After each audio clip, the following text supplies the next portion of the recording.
हमारा डिस्कशन है dipole moment.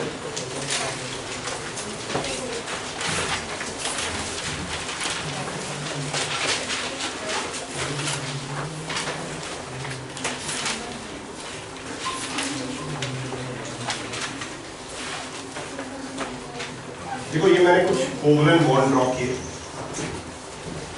Nitrogen non metal है, ऑक्सीजन नॉन मेटल है, क्लोरीन नॉन मेटल है, हाइड्रोजन को भी कुछ हद तक हम नॉन मेटल ही मानते हैं। तो इनके बीच में ये जो बॉन्ड है ये सारे कोवलेंट बॉन्ड है। और बेटा क्योंकि ये कोवलेंट बॉन्ड सेम एटम्स के बीच में, तो yes they are pure covalent bond, they are 100% covalent. अब ये नेक्स्ट मैंने दोबारा लिखा है मॉलिक्यूल, ये भी कोवलेंट बॉन्ड है, लेकिन इसमें जो क्लोरीन है वो हाइड्रोजन से कहीं ज्यादा इलेक्ट्रोनेगेटिव। तो क्या होता है, इस बॉन्ड के जो 2 इलेक्ट्रॉन्स हैं वो क्लोरीन की तरफ शिफ्ट करते हैं, और क्लोरीन पे कुछ नेगेटिव और हाइड्रोजन पे कुछ। अब ये जो बॉन्ड है ये कोवलेंट तो था ही था, इसमें आयनिक कैरेक्टर भी आ गया, पॉजिटिव नेगेटिव पोल भी बन गए। अब इस बॉन्ड को हम बोलते हैं पोलर कोवलेंट बॉन्ड। ये प्योर कोवलेंट बॉन्ड है, ये प्योर कोवलेंट बॉन्ड नहीं है, ये कोवलेंट बॉन्ड भी है और इसमें आयनिक बॉन्ड भी है। This is a covalent bond with an ionic character. Again ClF। Now fluorine is more electronegative than chlorine. अब फ्लोरीन पे नेगेटिव और क्लोरीन पे पॉजिटिव चार्ज है। अब ये बॉन्ड भी 100% कोवलेंट नहीं, तो इसे हम बोलते हैं polar covalent bond.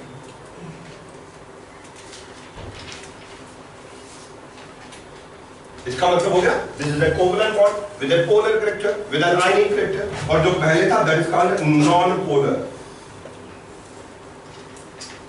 Covalent bond. Note कर लेंगे इसको। तो pure covalent bond 100% covalent bond. A covalent bond when it is formed between similar atoms, same atoms. जब सेम एटम्स के बीच में बनता है वो 100% कोवलेंट है। बड़ा समझदा 100% आयनिक बॉन्ड कभी नहीं होता, लेकिन 100% कोवलेंट बॉन्ड हो जाता है। आयनिक बॉन्ड कभी भी 100% नहीं होता।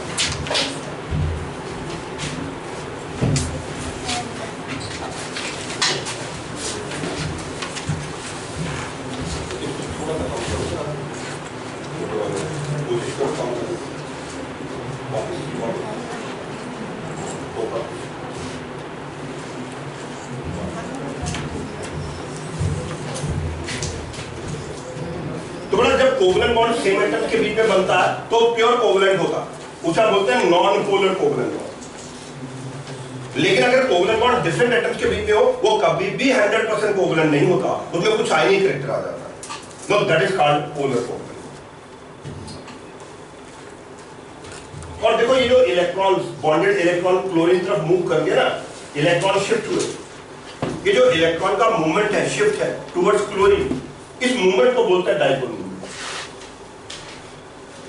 फिर मैं एक बार थोड़ा सा देखो, ये बॉन्ड और 2 इलेक्ट्रॉन सेंटर में नहीं है, they have moved towards chlorine. ये जो इलेक्ट्रॉन का मूवमेंट है मोर इलेक्ट्रोनेगेटिव एटम की तरफ, जिसकी वजह से मॉलिक्यूल के अंदर एक तरफ नेगेटिव चार्ज और एक तरफ, देखना ये मॉलिक्यूल है ना, इसके एक तरफ नेगेटिव चार्ज एक तरफ पॉजिटिव चार्ज हो जाएगा। याद रखना ओवरऑल मॉलिक्यूल न्यूट्रल होगा, जितना नेगेटिव चार्ज होगा उतना ही। तो बेटा ये जो इलेक्ट्रॉन का बॉन्डेड इलेक्ट्रॉन का शिफ्ट है, मूवमेंट है टुवर्ड्स क्लोरीन, इसको बोलते हैं डाइपोल मूवमेंट, और इसको एरो से रिप्रेजेंट करते हैं। So what is dipole movement, लिख सकते हैं आप डेफिनेशन। डाइपोल मूवमेंट लिखे, it is the shift of, it is the shift of covalently bonded electrons. It is the shift of covalently bonded electrons towards more electronegative atoms. It is the shift of covalently bonded electrons towards more electronegative atoms.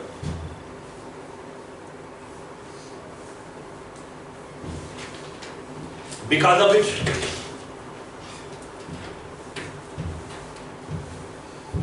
a permanent dipole, because of which a permanent dipole is created because of which a permanent dipole is created within the molecule.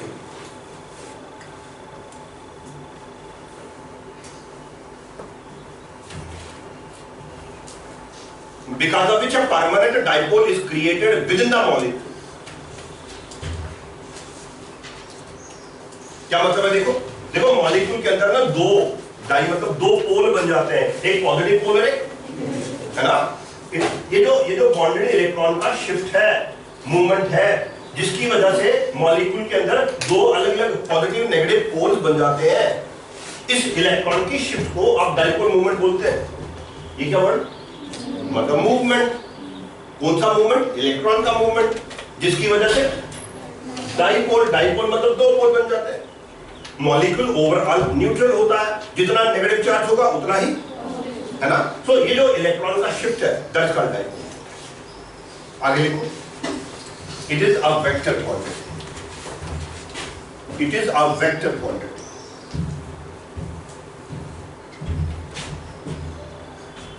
तो बच्चे ये जो electron का shift है dipole movement, it is a vector quantity. ये part लिखो, लिखो direction towards more electronegative atom, direction towards more electronegative atom.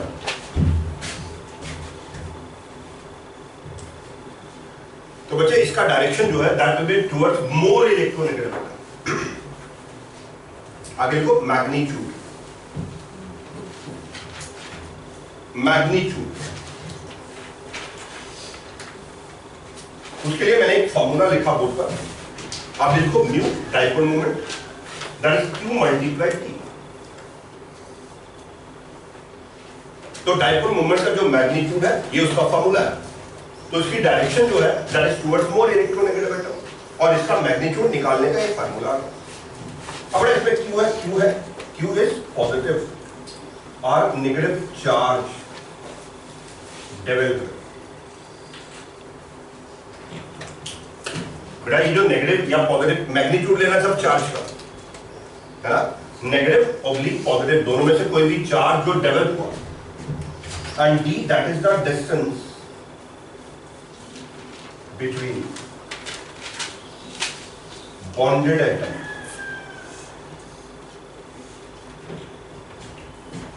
ये जो दो एटम बॉन्ड बना रहे हैं इनके न्यूक्लियस के बीच का जो डिस्टेंस है ना? दो एटम जो बॉन्ड बना रहे हैं इनके न्यूक्लियस के बीच का जो डिस्टेंस है। तो अगर आपको डाइपोल मोमेंट कैलकुलेट करना है तो आपको ये फार्मूला यूज करना है, dipole moment that is q multiply d, where q is the charge, positive या negative charge level, and d is the distance between bonds. Okay, तो अगर आपसे पूछा जाए बताओ इसका यूनिट क्या है, लिखो आगे unit, unit of dipole moment. तो चलिए आप ही बता दीजिए चार्ज का यूनिट क्या होता है, कूलम्ब, और डिस्टेंस का, तो इसका ऐसा यूनिट है कूलम मीटर।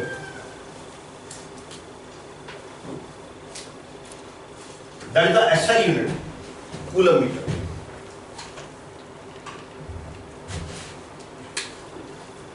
और एक बड़ा कॉमन यूनिट भी है, वो है ESU centimetre.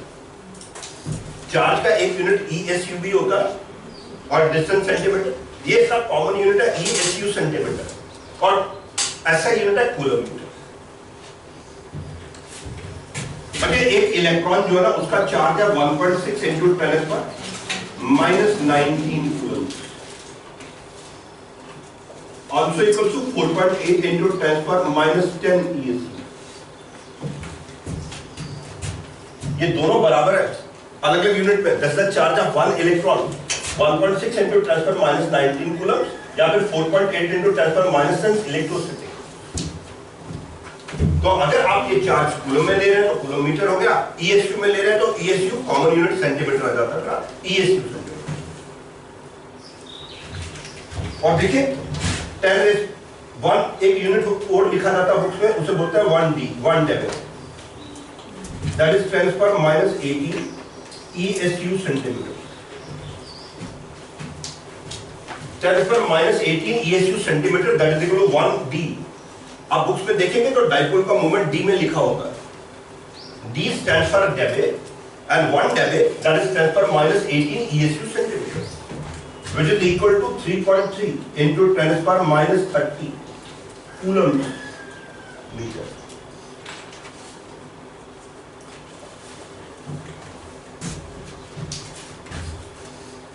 The used unit for dipole moment is 1 dB, which is 10 to the power minus 18 ESU centimeter, या फिर 3.3 into 10 to the power minus 30 coulomb meter.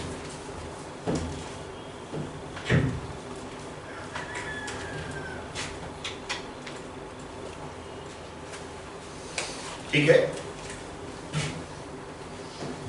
तो क्लियर क्या हुआ कि डाइपोल मोमेंट एक वेक्टर क्वांटिटी है, उसकी डायरेक्शन है टुवर्ड्स मोर इलेक्ट्रोनेगेटिव एटम, ऐसे टेल कट एरो से इसको रिप्रेजेंट करते हैं, है ना, और इसका मैग्नीट्यूड निकालना तो ये फार्मूला। आ जाओ बोर्ड पर देखते हैं। हमने एक मॉलिक्यूल लिखा AB, कोवलेंट मॉलिक्यूल मान लीजिए, आ जाइए इधर देखिए, और ये जो दो बॉन्डेड इलेक्ट्रॉन है ना, बताओ कोवलेंट बॉन्ड कैसे बनता है? शेयरिंग से, है ना। एक इलेक्ट्रॉन ए ने शेयर किया, एक बी ने शेयर किया, दो इलेक्ट्रॉन सेंटर में आ गए, है ना। No, these two electrons are common electrons, bond बन गया सिंगल। अभी जो सामने मैंने ड्रॉ किया ये तो प्योर कोवलेंट बॉन्ड बना है, बट मान लो जो बी है वो ए से ज्यादा इलेक्ट्रोनेगेटिव है, तो ये जो सेंटर वाले इलेक्ट्रॉन है ये किसकी तरफ मूव कर गए? बी की तरफ मूव कर गए, है ना। अब बी पे चार्ज आ गया नेगेटिव और ए पे। अब बेटा ये जो बॉन्ड है इसमें कोवलेंट कैरेक्टर भी है और आयनिक कैरेक्टर भी है। This is polar covalent bond, ये कोवलेंट बॉन्ड, ये पोलर कोवलेंट बॉन्ड। मान लो जो ए है बहुत ज्यादा इलेक्ट्रोनेगेटिव है और बॉन्ड के दोनों इलेक्ट्रॉन 100% बी पे ट्रांसफर होते हैं, 100% ट्रांसफर। अब बताओ मुझे कितने इलेक्ट्रॉन बी पर ट्रांसफर हुए? दो या एक? एक इलेक्ट्रॉन, क्योंकि उसमें से एक इलेक्ट्रॉन तो ऑलरेडी बी का ही तो होता है। मान लो 100% इलेक्ट्रॉन ट्रांसफर। अब बेटा कितना चार्ज डिवेलप होगा? वो होगा -1, -2 नहीं, -1, और इधर आ जाएगा +1। इधर क्लियर? अब बेटा ये जो बॉन्ड है ना ये 100% आयनिक बॉन्ड होता है। Ionic bond is formed by the transfer of electron. A का इलेक्ट्रॉन पूरे का पूरा बी के ऊपर ट्रांसफर होगा। No, this compound will be 100% ionic. ये कंपाउंड क्या? ये कोवलेंट भी और ये कंपाउंड क्या? ये प्योर कोवलेंट है 100%। व्हाट इज इंपॉर्टेंट देखो बेटा, अगर कंपाउंड 100% आयनिक होगा तो बताओ चार्ज कितना डेवलप होगा? जोर से बोलो, -1, उतना चार्ज डेवलप। अगर कंपाउंड 100% आयनिक होगा उस केस में जो Q है ना, Q वो E के बराबर लिख सकते हैं इस बात को। For 100% ionic compound, for 100% ionic compound, bracket में ये लिख लो AB, ये वाला थर्ड पार्ट।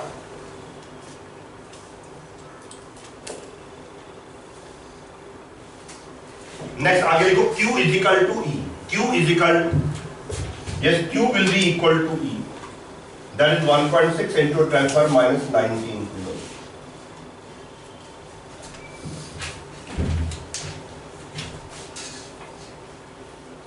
और बेटा इसका मतलब ये है कि नॉर्मल सर्कमस्टांसेस में जब कंपाउंड 100% आयनिक नहीं है तो ये जो चार्ज डेवलप हो रहा है ना, चार्ज वो बेटा इस चार्ज से कम ही होगा। जब कंपाउंड 100% आयनिक नहीं है तो जो चार्ज डेवलप होगा वो इतना नहीं होगा, इससे कम होगा। और अगर इतना चार्ज डेवलप हो गया तो कंपाउंड 100% आयनिक होगा, है ना। एक क्वेश्चन लिखो, राइट देखिए, इन्हें polar covalent molecule in a polar covalent molecule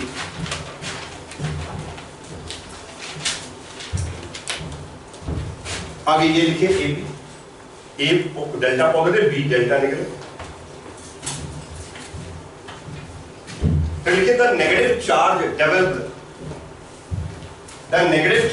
developed on atom B was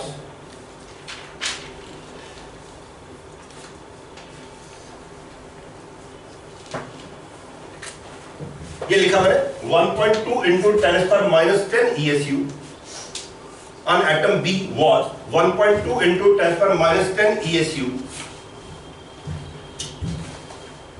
and the distance between the bonded atoms is and the distance between the bonded atoms is, आगे लिखा हमने 2 into 10 पर -8 centimetre, 2 into 10 पर -8 centimetre. उसका find number 1 लिखो, find number 1 dipole moment, find number 1 dipole moment, and number 2 percentage ionic character, percentage ionic character in the molecule AB, percentage ionic character in the molecule AB।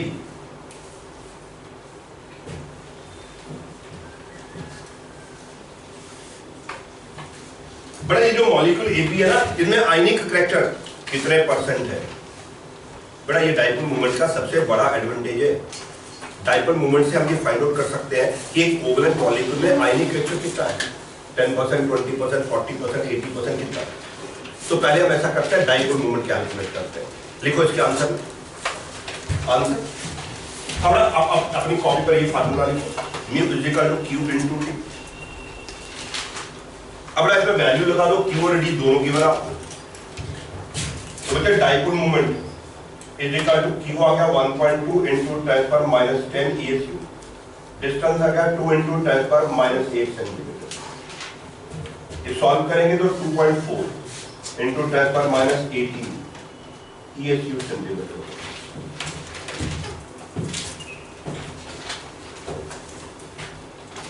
मुझे बताओ इधर देखिए, 10 पर -18 ESU centimetre किसके बराबर होता है?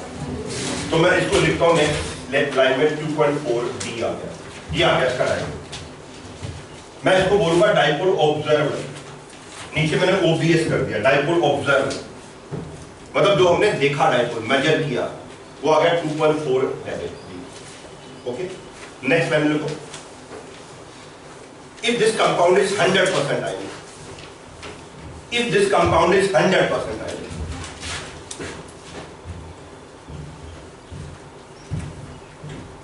if this compound is 100% ionic,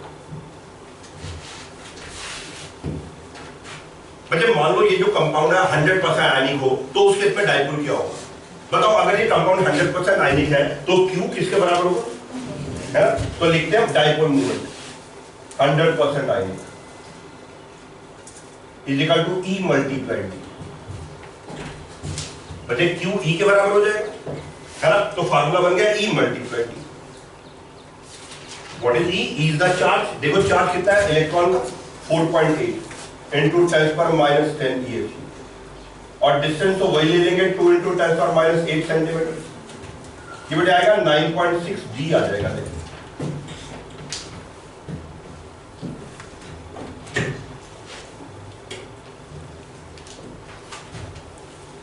अगर ये मॉलिक्यूल AB 100% आयनिक होता तो उस केस में इसका डाइपोल 9.6 D होता, और एक्चुअल में इसका डाइपोल है कितना? 2.4 D, कम है। तो इससे समझ आ गया ये 100% आयनिक नहीं है। तो कितने परसेंट आयनिक है ये तो निकाल सकते हैं आप। देखो कैसे, बोलो अगर डाइपोल 9.6 हुआ तो आयनिक करेक्टर 100%। बोलो अगर डाइपोल 9.6 हुआ तो आयनिक करेक्टर, और अगर डाइपोल 2.4 हुआ तो आयनिक करेक्टर। निकाल लेंगे ना? मैं सीधा फार्मूला यूज करता हूं, परसेंटेज आयनिक करेक्टर। आप भी लिख सकते हैं is equal to this dipole observe upon dipole for 100% ionic multiply 100। ये फार्मूला यूज कर दिया मैंने। आप यूनिटरी मेथड से भी निकाल सकते हैं। परसेंटेज आयनिक करेक्टर, डाइपोल मोमेंट ऑब्जर्व जो आपने ऑब्जर्व की, divided by dipole moment for 100% ionic multiply 100।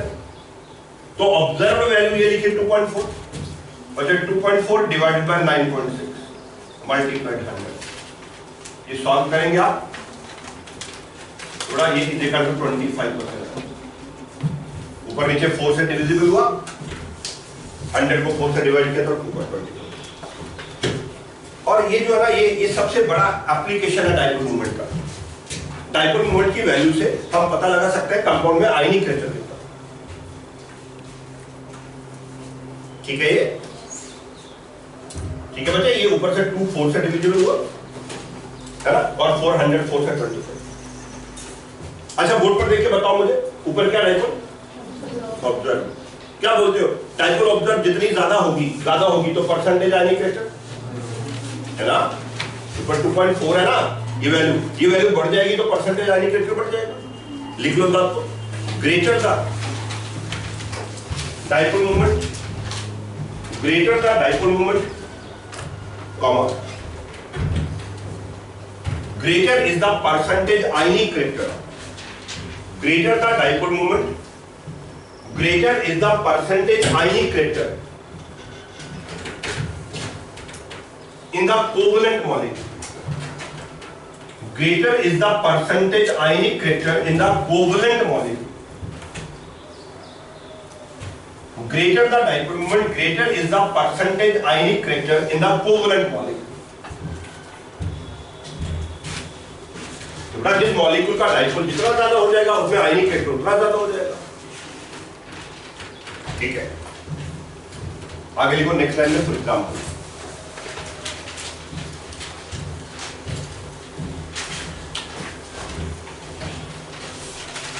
एक बार फिर लिखो magnitude of dipole moment, heading बना लो मैग्नीट्यूड ऑफ डाइपोल मोमेंट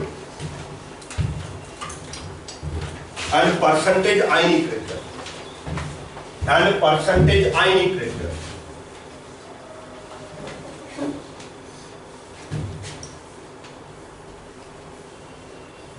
बेटा ये मैंने 4 मॉलिक्यूल लिखे, आप भी लिखे।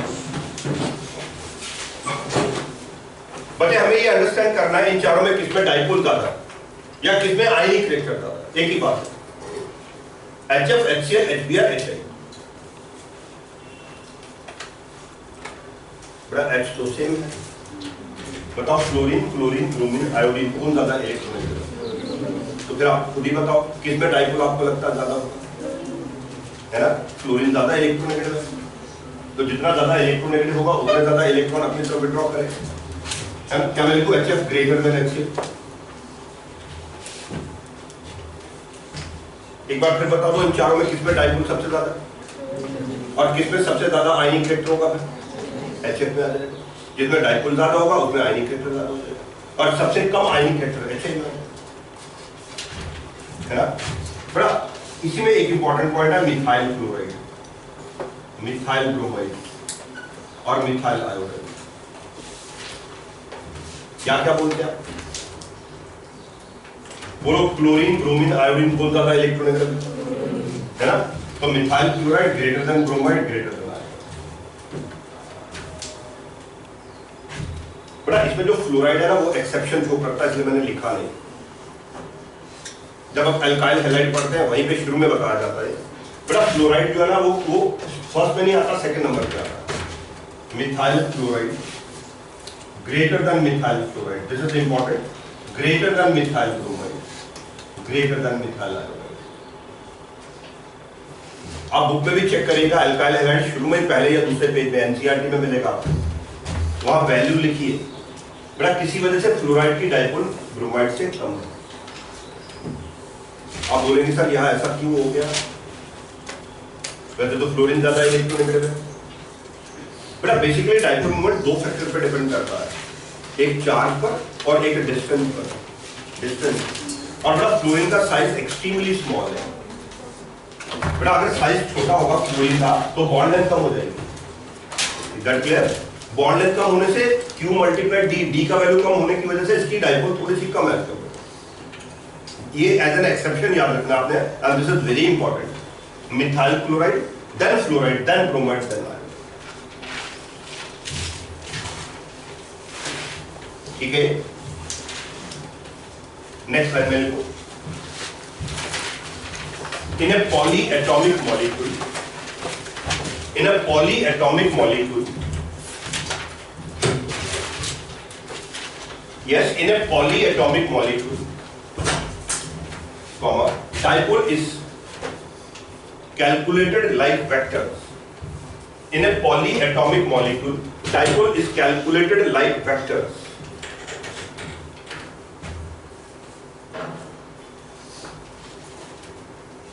अब बताओ ये जो ऊपर वाला मॉलिक्यूल है इसमें कितने एटम है? बड़ा 2 एटम है, तो आप आसानी से निकाल लोगे डाइपोल मोमेंट, है ना, टुवर्ड्स मोर इलेक्ट्रोनेगेटिव एटम। लेकिन मान लो किसी मॉलिक्यूल में 2 से ज्यादा एटम है, पॉलीएटॉमिक, 3 एटम है, 4 एटम है, 5 एटम है, फिर आप डाइपोल कैसे निकालोगे? जैसे आप 11th क्लास में वेक्टर्स निकालते हो, है ना, अगर एक से ज्यादा वेक्टर्स है अलग अलग डायरेक्शन में तो रिजल्टेंट वेक्टर जैसे निकालते हैं, है ना। जैसे जैसे मान लो एक वेक्टर जो है वो इस तरफ जा रहा है और एक वेक्टर इस तरफ जा रहा है ना, वेक्टर ए वेक्टर बी। आप क्या करते हो? आप बोलते हो पैरेललोग्राम लॉ ऑफ वेक्टर्स, बोलो याद आया? आप बोलते हो रिजल्टेंट वेक्टर है। तो जैसे आप वेक्टर स्टडी करते हो वैसे ही आपको डाइपोल स्टडी कर रहा है, क्योंकि डाइपोल एक वेक्टर क्वांटिटी है। तो इन्हें poly atomic molecule resultant vector जो है वो वेक्टर्स की तरह, मैथमेटिकल वेक्टर्स की तरह आप उसका वैल्यू निकालो। लिखो आगे फॉर एग्जांपल, सबसे पहले मॉलिक्यूल लिख रहा हूं कार्बन डाइऑक्साइड।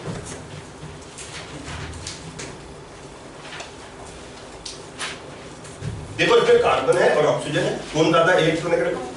यहाँ भी इलेक्ट्रोनेगेटिविटी सेम नहीं है, इलेक्ट्रोनेगेटिविटी डिफरेंस है ना। अब बड़ा कार्बन डाइऑक्साइड का मॉलिक्यूल कुछ ऐसे हो जाता है, जैसे कार्बन डाइऑक्साइड आप भी ड्रॉ करें। ये लीनियर मॉलिक्यूल है, इसमें एक लेफ्ट साइड में बॉन्ड है, एक राइट साइड में बॉन्ड है ना। अब बड़ा देखना, ये जो लेफ्ट साइड का बॉन्ड है इसमें अपना डाइपोल होगा, ये जो राइट साइड में बॉन्ड है इसका अपना डाइपोल होगा। इस बॉन्ड का अलग से होगा, इस बॉन्ड का यहाँ पे दो वेक्टर आ जाएंगे। बताओ ये वाला जो लेफ्ट साइड का बॉन्ड है इसमें कौन ज्यादा इलेक्ट्रोनेगेटिव, तो कौन अपनी तरफ इलेक्ट्रॉन खींचेगा? तो बड़ा जो डाइपोल होगा देखो ऐसे ऐसे और इसकी तरफ ऐसे बना, तो इसका जो लेफ्ट साइड का बॉन्ड है उसमें बॉन्ड डाइपोल है, अब इसको बोलेंगे बॉन्ड डाइपोल। जो लेफ्ट साइड का बॉन्ड है इसमें बॉन्ड डाइपोल है। और बच्चे ये जो राइट साइड का बॉन्ड है इसमें भी डाइपोल है, किसकी तरफ? ऑक्सीजन की तरफ। तो ये आ गया राइट साइड का। Is it okay? तो बेटा इसमें 2 डाइपोल है, इसको बोलते हैं बॉन्ड डाइपोल। लेफ्ट साइड में भी बॉन्ड डाइपोल है।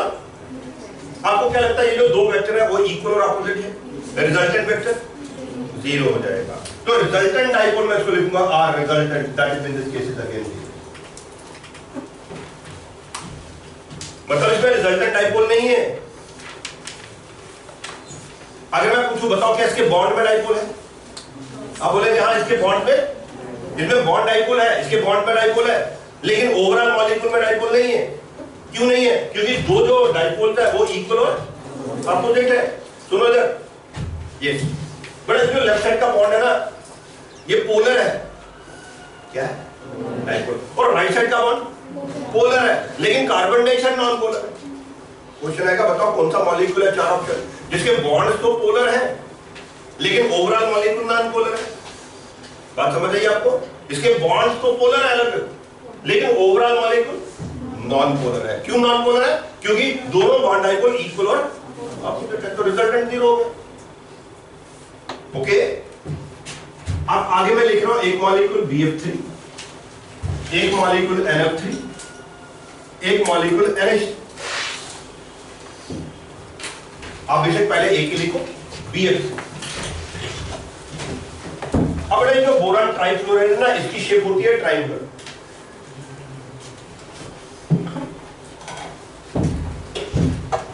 बोरान ट्राइफ्लोराइड,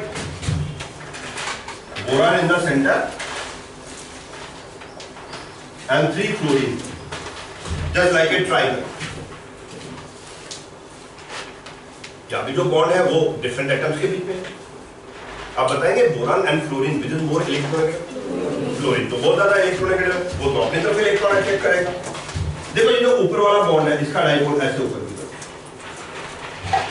जो लेफ्ट साइड का बॉन्ड है उसका डाइपोल लेफ्ट साइड की तरफ, और जो राइट साइड का बॉन्ड है उसका डाइपोल। इसमें 3 बॉन्ड है, तीनों बॉन्ड पोलर है, तीनों में बॉन्ड डाइपोल है। इसमें 3 वेक्टर्स है। देखो 3 वेक्टर अगर मैं अलग से ड्रॉ करूं, एक ये आ गया, एक ये आ गया और एक ये आ गया, जिसको वेक्टर 1 बोल देता हूं, वेक्टर 2 बोल देता हूं, वेक्टर 3 बोल देता हूं। देखना ये ऊपर वाला वेक्टर ये ड्रॉ कर दिया, लेफ्ट साइड का वेक्टर ये ड्रॉ कर दिया, राइट साइड का वेक्टर ये ड्रॉ कर दिया, है ना। कितने बॉन्ड डाइपोल है? अब ना अगर मैं किन्हीं 2 का रिजल्टेंट निकालूं, जैसे मान लो 1 और 2 का रिजल्टेंट निकालता हूं, है ना, 1 और 2 का रिजल्टेंट, ये आ गया 1 और 2 का पैरेललोग्राम लॉ फोर्स। अब बताओ ये जो रिजल्टेंट है इसके अपोजिट वेक्टर नंबर 3 है ना, 1 और 2 का रिजल्टेंट r हो गया और उसके अपोजिट वेक्टर नंबर, तो यहाँ पे भी नेट रिजल्टेंट है ना। Again resultant dipole in this case is again 0। तो BF3 के भी बॉन्ड जो है वो पोलर है, individually bond are polar, but overall resultant vector is 0, resultant dipole is 0। तो इसको मैं ऐसे लिख सकता हूं, because the resultant of any two vectors is equal and opposite to the third vector. The resultant of any two vectors is equal and opposite to the third vector, so net dipole is molecule with 0। Net लिखा NF3। और ये तो देखने में BF3 जैसा ही नजर आ रहा है, BF3 NF3, इसमें भी 4 एटम, उसमें भी 4 एटम, लेकिन बच्चे इनकी शेप सेम नहीं है। जो NF3 है ना, देखो इसकी शेप जो है ना वो पिरामिडल है, because nitrogen have got a lone pair. This NF, the shape is pyramidal। तो ये तो पहला डिफरेंस आ गया BF3 और NF3। फिर बताइए nitrogen fluorine which is more electronegative, fluorine, तो डाइपोल फ्लोरीन की तरफ। तो बड़ा इस बॉन्ड का डाइपोल फ्लोरीन की तरफ ऐसे आ गया, इस बॉन्ड का डाइपोल भी फ्लोरीन की तरफ और इस बॉन्ड का डाइपोल भी।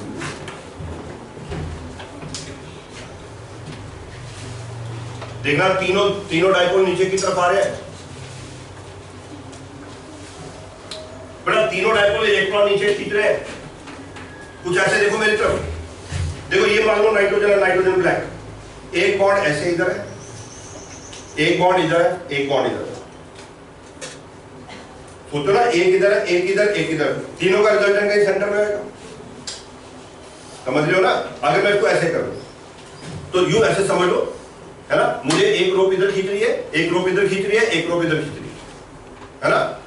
तो 3 रोप्स अगर मेरे को इधर इधर खींच रही है तो मैं कहीं सेंटर में जाऊंगा। बेटा इन तीनों का जो रिजल्टेंट है वो नीचे की तरफ आएगा, तो इतना इंपॉर्टेंट। बोलो नाइट्रोजन के ऊपर क्या, बेटा लोन पेयर का भी डाइपोल होता है। वो कैसे, आप बताओ। नाइट्रोजन के ऊपर लोन पेयर है, बताओ ये लोन पेयर नाइट्रोजन के ऊपर इलेक्ट्रॉन डेंसिटी बढ़ा रहा है, कम कर बढ़ा रहा है ना। और ये जो तीनों बॉन्ड डाइपोल देख लो, ये क्या कर रहा है, इलेक्ट्रॉन खींच रहे हैं। तो ये तीनों बॉन्ड डाइपोल इलेक्ट्रॉन डेंसिटी कम कर रहे हैं। जो लोन पेयर होता है ना, वो मॉलिक्यूल के ऊपर इलेक्ट्रॉन डेंसिटी बढ़ाता है। और ये जो 3 बॉन्ड इस केस में क्या कर रहे हैं, इलेक्ट्रॉन डेंसिटी बढ़ा रहे हैं, कम कर रहे हैं।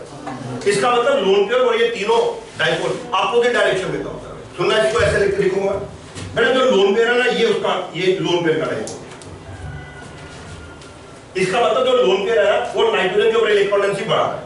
और ये तीनों बॉन्ड जो है ना, इनका रिजल्टेंट, बेटा इनका रिजल्टेंट डाउनवर्ड आ गया। ये रिजल्टेंट इन तीनों बॉन्ड्स का। और ये दोनों एरो अपोजिट डायरेक्शन में क्यों,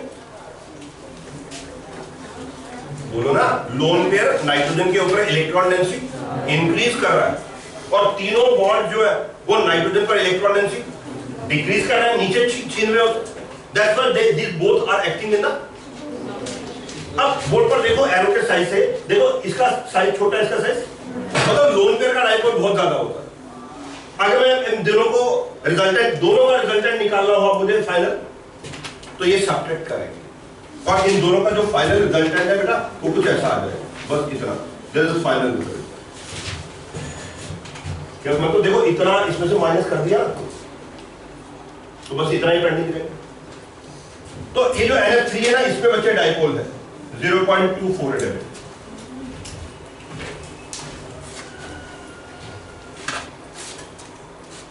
अब ये कहा जाता है ये 0.24, ये तो कम वैल्यू है। अब कहा जाता है फ्लोरीन तो बहुत ज्यादा इलेक्ट्रोनेगेटिव है, इसका डाइपोल कम क्यों है। फ्लोरीन को देखते हुए इसका डाइपोल तो ज्यादा होना चाहिए, कम क्यों है। आप बोलेंगे bond pair dipole and lone pair dipole are in the opposite direction. बोलो बॉन्ड पेयर डाइपोल एंड, लिख सकते हैं इसके नीचे, bond pair dipole and lone pair dipole are in the opposite direction. Bond pair dipole and lone pair dipole are in the opposite direction.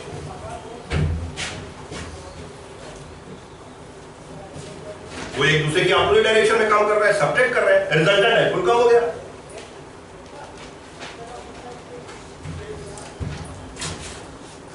अच्छा, इसी तरह अगर मैं अमोनिया ड्रॉ करूं,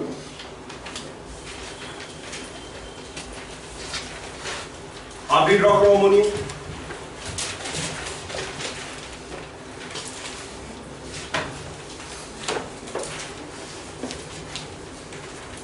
बड़ा मैंने अमोनिया का डाइपोल भी लिखा, ये तो काफी ज्यादा लग रहा है, 0.2 से 1.46। आप जरा जस्टिफाई करो क्यों है, बनाओ डायग्राम, बनाओ एरो बनाओ, बताओ hydrogen and nitrogen which is more electronegative, तो डाइपोल किसकी तरफ जाएगा, करो जरा ड्रॉ करके बताओ मुझे।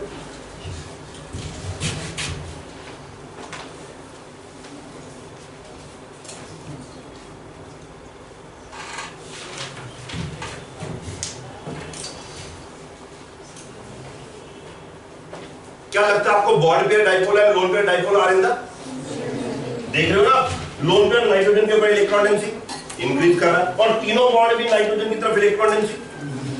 Tell me, are you able to understand? देखो इसमें क्या हो रहा है, ये आ गया बॉन्ड डाइपोल का रिजल्टेंट और ये आ गया लोन पेयर डाइपोल का रिजल्टेंट, और दोनों क्योंकि सेम डायरेक्शन में आ रहे हैं तो that will be the resultant. ये तीनों बॉन्ड भी ऊपर जा रहे हैं, इन तीनों का रिजल्टेंट कहीं ऊपर की तरफ जाएगा, है ना, तीनों का एरो ऊपर की तरफ है, तो तीनों का रिजल्टेंट ये आ गया अपवर्ड, और ये लोन पेयर का डाइपोल हो गया। तो lone pair dipole and bond dipole are in the same direction, लिख सकते हैं नीचे, lone pair dipole and bond dipole are in the same direction. तभी तो अमोनिया का डाइपोल काफी ज्यादा NF3 है। और बच्चे सेम एक्सप्लेनेशन है, सेम रीजन है वाटर के लिए भी।